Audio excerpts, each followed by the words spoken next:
Hello friends, welcome to grow with Sibi. तो आप सभी का स्वागत है आपके अपने चैनल ग्रो विद स्लीपर। तो देखिए, आज हमारी इंग्लिश पेडागोजी की 12th क्लास है। इससे पहले आपकी 11 क्लासेस कंप्लीट हो चुकी हैं।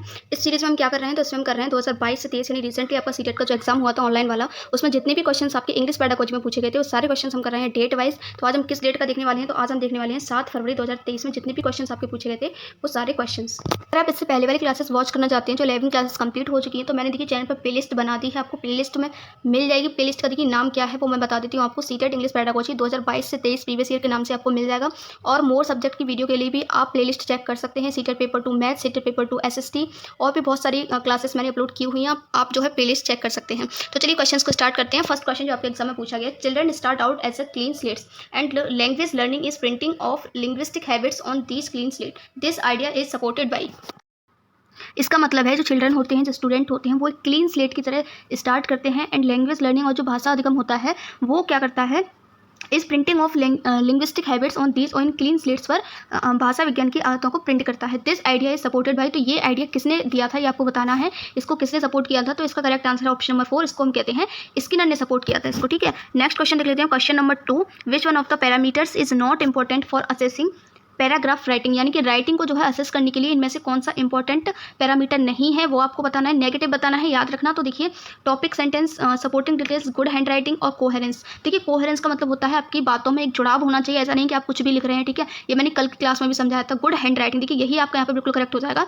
ये नेसेसरी नहीं है कि गुड हैंड राइटिंग ही हो, बाकी सपोर्टिंग डिटेल्स होनी चाहिए, टॉपिक सेंटेंस होना चाहिए और उनमें क्या होना चाहिए, कोहेरेंस होना चाहिए। आपके तीनों ही सही है। ऑप्शन नंबर 3 ही आपका यहाँ बिल्कुल करेक्ट हो जाएगा। नेक्स्ट क्वेश्चन देख लेते हैं। For dealing with difficult words in the text a language teacher first converts the word into mother tongue, यानी कि डिफिकल्ट वर्ड से डीलिंग करने के लिए जो एक लैंग्वेज टीचर है वो क्या करती हैं, जो वर्ड्स हैं पहले उनको उनकी जो स्टूडेंट है उनकी मदर टंग में कन्वर्ट करती हैं and then ask the student to memorize it she is using, और फिर क्या कहती हैं, बच्चों से उसको मेमोराइज करने के लिए कहती हैं। तो ये कौन सी मेथड यूज़ कर रही हैं, कौन सी अप्रोच यूज़ कर रही हैं वो आपको बताना है। तो ऑब्वियसली इसका करेक्ट आंसर हो जाएगा ग्रामर ट्रांसलेशन मेथड, यानी कि देखिए आप यहीं से समझ सकते हैं उन्होंने क्या किया है, first converts the word into mother tongue, यानी कि कन्वर्ट करना, ट्रांसलेट करना किस में आता है, आपको ग्रामर ट्रांसलेशन मेथड में आता है। तो ऑप्शन नंबर 1 बिल्कुल करेक्ट हो जाएगा। Next question, the 3 stages of phonological awareness. Phonological awareness की 3 स्टेजेस कौन सी हैं, तो इसका भी करेक्ट आंसर है option number 1 syllables, words and sentences. देखिए वर्ड्स एंड सेंटेंसेस आप लोग जानते हैं।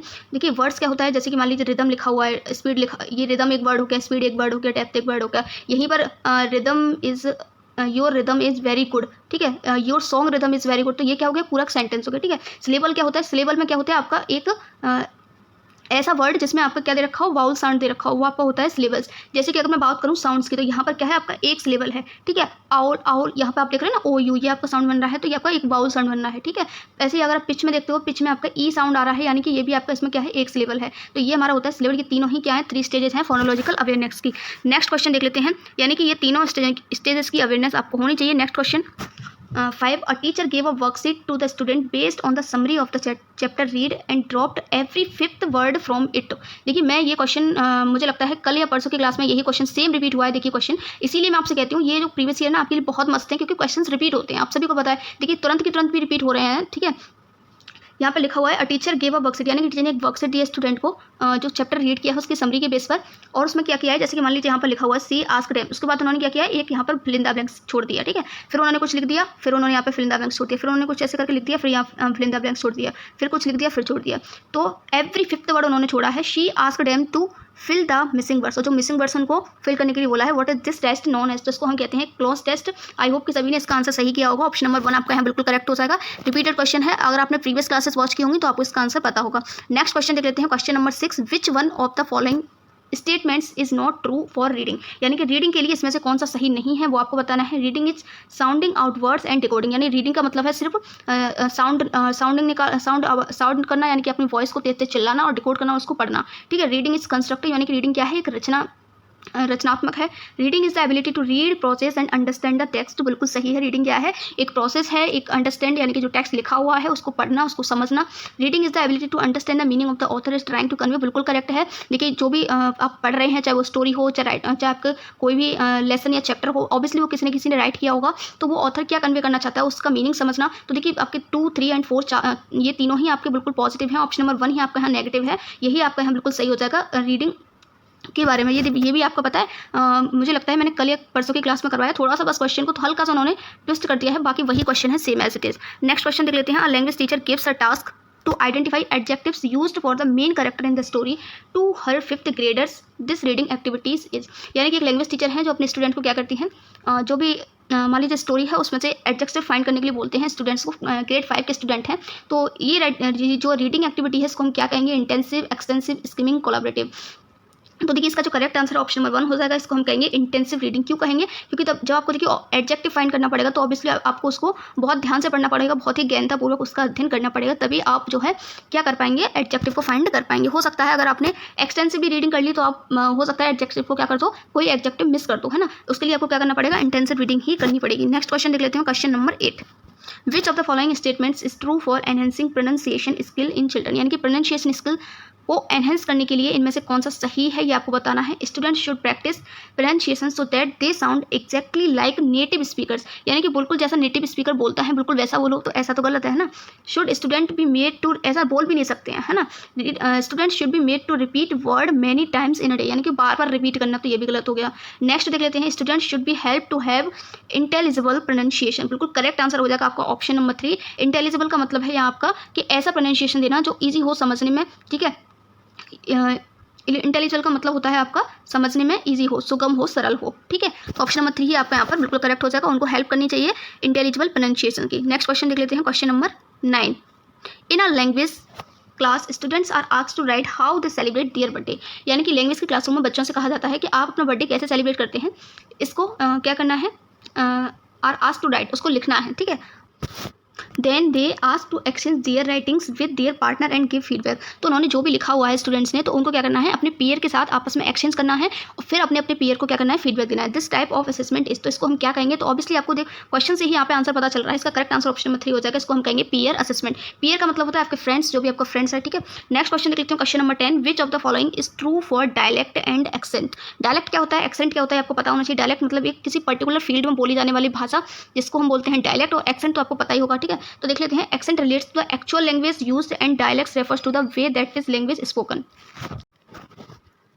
तो देखिए इसका जो करेक्ट आंसर है वो आपका ऑप्शन नंबर 3 है। Dialect relates to the actual language used and accent refers to the way that is language spoken, यानी कि डायलेक्ट्स का मतलब होता है एक्चुअल लैंग्वेज, जो भी लैंग्वेज, वास्तविक लैंग्वेज जो भी बोली जाती है उसको डायलेक्ट रिलेट्स, उसको रिलेट करना क्या कहलाता है, डायलेक्ट कहलाता है, वही आपकी डायलेक्ट होती है, ठीक है। And accent refers to the way that language is spoken, जिस भाषा, जैसे इंग्लिश बोली जाती है मान लीजिए, उसी का एक तरीका होता है एक्सेंट, ठीक है। तो ऑप्शन नंबर 3 आपका यहाँ पर बिल्कुल करेक्ट हो जाएगा। नेक्स्ट क्वेश्चन देख लेते हैं, a teacher can make her students effective speakers by. तो एक टीचर अपने स्टूडेंट को इफेक्टिव स्पीकर कैसे बना सकती है ये आपको बताना है। Asking them to narrate the story which they have memorized, उनको क्या करना है, स्टोरी को नरेट करना है। Next making them learn few sentences they need to use during social interaction. देखिए लर्न करने की बात आ गई तो ये तो करेक्ट हो नहीं सकता। नेक्स्ट क्वेश्चन देख लेते हैं, providing opportunities to express themselves in the class. बिल्कुल सही, आपको ऑप्शन नंबर 3 हो जाएगा। देखिए यहाँ पर उनको अपॉर्चुनिटी प्रोवाइड करना, उनको एक्सप्रेस करने की यहाँ पर सबसे अच्छा और बेटर वे होगा उनको एक इफेक्टिव स्पीकर बनाने के लिए, ठीक है। आप उनको जितना ज़्यादा अपॉर्चुनिटी प्रोवाइड करोगे बोलने की, उतना अच्छा वो इफेक्टिव स्पीकर बन पाएंगे। नेक्स्ट क्वेश्चन देख लेते हैं, question number 12। In preparing a 4th class to take a standardized reading test, the teacher is best advised to, in preparing a 4th class to take a standardized reading test, एक reading test लेना चाहती हैं, the teacher is best advised, तो teacher को आप क्या सलाह देना चाहेंगे। 4th क्लास के लिए वो क्या कर रही हैं, स्टैंडर्डाइज्ड रीडिंग टेस्ट प्रिपेयर कर रही हैं। तो देख लेते हैं, tell the children the test is very important and they should do the best they can. Next है, coach the below grade level readers as the rest of the class will do well anyway. Give the learners practice in answering question similar to the type that they will appear on the text. तो इसका बिल्कुल correct answer हो जाएगा option number आपका 3। Give the learner practice in answering question similar to the type that they will appear on the test. उसी type की आप उनको प्रैक्टिस करने के लिए दीजिए जो भी आप पूछना चाह रहे हैं या जो भी आप जो है रीडिंग करवाना चाह रहे हैं। तो ऑप्शन नंबर 3 ही आपका यहाँ पर बिल्कुल करेक्ट हो जाएगा। नेक्स्ट क्वेश्चन देख लेते हैं, क्वेश्चन नंबर 13। देखिए डिट्टो नहीं लिखा है, देखिए ऑप्शन नंबर 4 में आपका डिट्टो लिखा हुआ है, डिट्टो की question from a previous test. बिल्कुल आपको वही चीज़ नहीं लिखी, यहाँ पर लिखा हुआ है सिमिलर टाइप, यानी उसी टाइप के आपको क्वेश्चन देने हैं, वही क्वेश्चन नहीं देने हैं, ठीक है। नेक्स्ट क्वेश्चन देख लेते हैं, in a class students are asked to compile portfolios of their written work for summative assessment, choosing their best 6 pieces of writing. This type of assessment is, तो इस प्रकार का जो असेसमेंट होता है इसको हम कहते हैं स्टूडेंट फ्रेंडली असेसमेंट। ठीक है, नेक्स्ट क्वेश्चन, न्यू क्वेश्चन पूछा गया था, ये याद रखना है इसको। नेक्स्ट क्वेश्चन है given below are 2 statements about language learning, read the statements and choose the correct option. Language learning के बारे में 2 कथन दिए गए हैं, आपको सही कथन का चयन करना है। एन इंडिविजुअल फर्स्ट स्टेटमेंट है आपका, an individual can learn a language at any age but it is easier to do so at younger age. बिल्कुल सही है। और देखिए वैसे तो कोई भी किसी भी एज में हम भाषा को सीख सकते हैं, लेकिन ये ईजियर होता है किसमें, यंगर एज में। Language can be learn through exposure, language को एक्सपोजर के थ्रू लर्न किया जा सकता है। तो देखिए दोनों ही स्टेटमेंट आपके यहाँ बिल्कुल करेक्ट है, ऑप्शन नंबर 1 आपका यहाँ करेक्ट हो जाएगा, both A and B are true. Next और आज का हमारा लास्ट क्वेश्चन देख लेते हैं। During a writing activity in class, teacher ask student to brainstorm on the theme of writing given to them, this is a strategy for blank stage of the writing process. यानी कि एक writing activity के दौरान एक teacher क्या करती हैं, students से कहती हैं ब्रेनस्टॉर्म करने के लिए on the theme of writing given to them. जो उनको थीम दी गई है राइटिंग के लिए उस पर ब्रेनस्टॉर्म करने के लिए बोलती हैं, थिंकिंग करने के लिए बोलते हैं। ठीक है, तो इसका जो करेक्ट आंसर हो जाएगा वो आपका क्या हो जाएगा, प्री राइटिंग। प्री राइटिंग क्यों होगा, क्योंकि थिंकिंग हमारी सबसे पहले, अगर हम राइटिंग की बात करते हैं तो सबसे पहले राइटिंग में हम क्या करते हैं, ब्रेनस्टॉर्म ही तो करते हैं। अगर देखिए हम रिव्यू की बात करते हैं तो रिव्यू तो कुछ लिखने के बाद रिव्यू किया जाता है उसका। ठीक है, और ड्राफ्टिंग की अगर हम बात करते हैं तो ड्राफ्टिंग कब होती है आपकी, जब आपका फर्स्ट ड्राफ्ट पूरा लिख जाता है। ठीक है, पब्लिशिंग कब होती थी, तो पूरा सब कुछ राइट होने के बाद पब्लिश किया जाता है। तो ऑप्शन नंबर 1 ही आपका बिल्कुल करेक्ट हो जाएगा, प्री राइटिंग, यानी कि लिखने से पहले जो किया जाता है उसको हम कहते हैं ब्रेन स्टॉर्म। तो ये थे आपके 7 फरवरी 2023 में पूछे जाने वाले सारे क्वेश्चंस। आई होप फ्रेंड्स सारे क्वेश्चंस आपको समझ में आए होंगे। देखिए अगर आपको क्लास अच्छी लगती है तो प्लीज़ क्लास को लाइक जरूर किया कीजिए। आप लोग क्लास को लाइक नहीं करते हैं, क्लास तो वॉच करते हैं। ठीक है, और देखिए अपने फ्रेंड्स के साथ इस वीडियो को शेयर भी किया कीजिए। ये देखिए आज 7 फरवरी का एग्जाम था, जो कि आपका लास्ट एग्जाम था 2022 से 23 में, लेकिन मैंने आपको जो है एकदम सीक्वेंस से प्रोवाइड नहीं किया है, क्रम से प्रोवाइड नहीं किया है। जैसे जैसे मेरे पास अवेलेबल्स हैं पेपर्स, वैसे मैं आपको अवेलेबल करा रही हूँ। अभी भी कुछ पेपर्स रह गए हैं करवाना, तो वो मैं आपको प्रोवाइड करवाऊंगी। ठीक है, तो ऐसे ही क्लासेस के लिए सीटेट से रिलेटेड आप चैनल को सब्सक्राइब कर सकते हैं। Thank you so much for watching this video.